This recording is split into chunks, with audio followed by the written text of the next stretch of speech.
Innistrad Double Feature combines select cards from 2 separate sets. No, it fucking doesn't. There's a lot of things wrong with Innistrad Double Feature, starting with the fact that Wizards outright lies to you. They say that they selected unique cards from both sets to make this draft experience, and it's all there. Every card.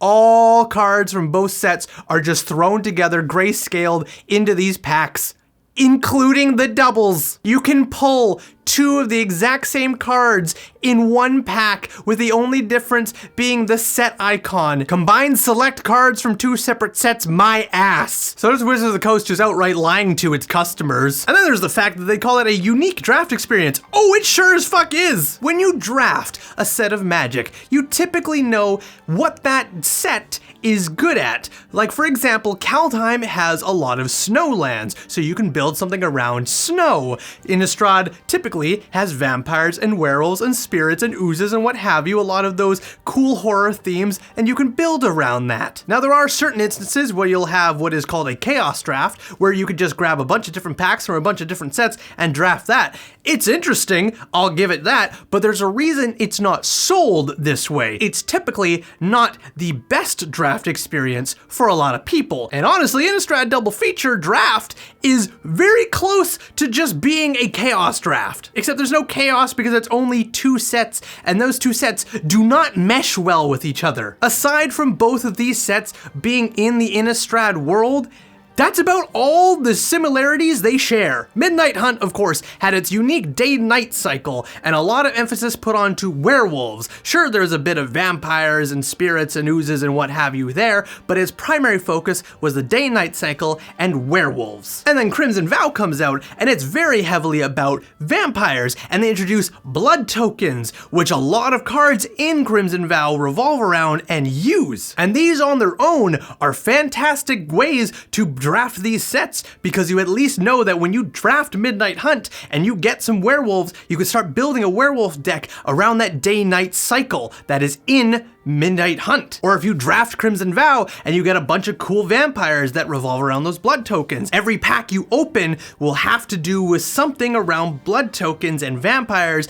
and as the cards pass over to you, you can start to curate a deck around that. But Innistrad Double Feature just takes every single card from both these sets, throws them together in a unique draft experience, and just throws it at you. So now it is incredibly difficult to try and draft a deck around any of these types of features, because the chances for those types of cards to come up, whether they're around the day-night cycle, werewolves, or spirits, or blood tokens, or what have you, are just that much more harder to build. A unique draft experience, how about a difficult draft experience? There's also the fact that double feature draft packs are worth more than 2 packs of draft from both the other sets alone. You could buy a draft pack of Midnight Hunt and a draft pack of Crimson Vow, and you would pay less than 1 draft pack of double feature. But Wingless, there's 2 rares in those packs. I have a chance of getting 2 rares from 1 pack from both Crimson Vow and Midnight Hunt. Hell, last night I went to a Commander game and won a pack of Crimson Vow, and in it I pulled 2 rares and a mythic rare and a foil, but I don't really care about foils because they're just fucking Pringles and it's difficult to play with Pringles. But they're cool because they got new artwork. No, they don't. It's the same fucking artwork, just grayscaled. I like Magic artwork, I really do. I also like it in full color. No, a unique selling point around this would be if they actually changed a lot of the artworks, or even just the rare artworks, into that secret layer they did a while ago that was very much themed around the old style horror movie posters. If they did that for this double feature set, hell yeah, I'd say it's worth it. Even if they only did it for the rares and mythics, then I would say, okay, the price makes sense and this would be a cool thing to buy. Still wouldn't be cool to draft with because it's just impossible to make a fucking deck out of this. Its own limited environment in theatrical style. Grayscaling your already wonderfully crafted cards is not turning it into a theatrical style. It's being supremely lazy and going in for a quick cash grab is what it is. It's real fucking difficult difficult to sit at a table and look at these cards across from you and try and figure out just at a quick glance what card is what when they are literally a field of gray. The little colors on the side don't help as much as you think it does. The whole idea of this Innistrad Double Feature box set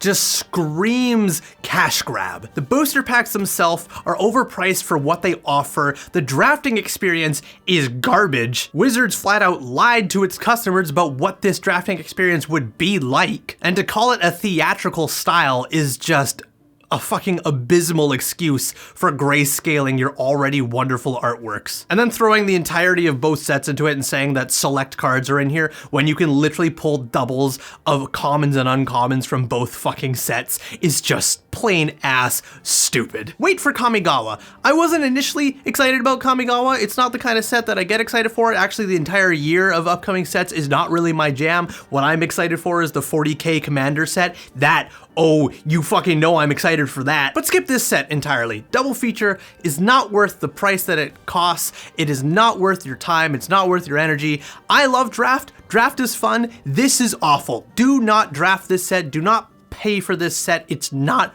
worth it. There are maybe some people at Wizards of the Coast who will read comments and go through their community and actually figure out what they like and what they don't, but you know what they hear loud and clear more than anything you guys will ever post online? How the market around their products does. If Innistrad Double Feature does not sell well, that will ring louder than any Reddit post, than any community post, than any Twitter post ever would. Do not buy this set. It is not worth your hard-earned money. Damn, I'm gonna be dunking on companies in the next couple of videos here. If you guys listened to the last two podcasts I did, you'll know that I am very angry with Games Workshop right now, and oh boy, am I gonna get angrier in my next video talking about what they feel in terms of Warhammer Plus. It's not good, spoilers. So if you enjoyed this video, tell your friends. If you didn't, you tell me. Please don't buy Double Feature. It's not worth it. Thank you very much to my patrons, and I'll see you guys all in the next video. Skål! Fuck this set.